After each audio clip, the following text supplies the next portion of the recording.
Hi, I'm Nancy Rosen, founder and executive director of Horses for a Change. Hi, my name is Kayla. I'm the barn manager here at Frog Hollow Farm and Horses for a Change. Hi, my name is Amanda Haberthier. I'm the assistant director at Horses for a Change at Frog Hollow. And we need your help.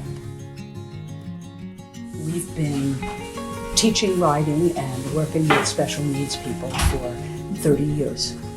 And we have a lot of fabulous school horses who are getting really elderly. And so we were in the market for 2 new horses. We ended up finding 2 ponies, one down in Virginia, one down in Pennsylvania.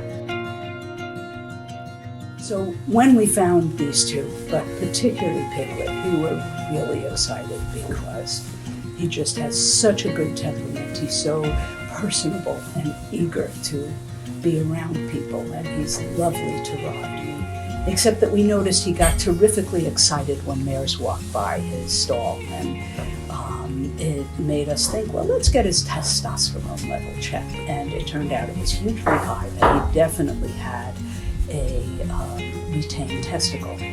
And we felt that we needed to take care of that because a stallion is not appropriate in our program. We dropped him off for surgery. Surgery went really well. He stayed in recovery for a day or 2 in the hospital and then came home to us. On the recovery, he colicked and has to go back for more monitor at the hospital. This pony, it means the world to us. In fact, the staff at the hospital has taken a great liking to him. He's really, really sweet.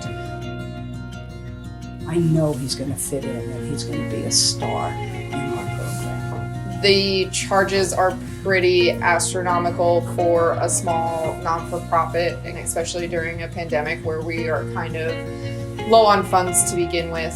We really want to take care of our horses and keep them happy and healthy at all times. And this is a huge part of it, being able to care for the expenses for them, even when they're sick.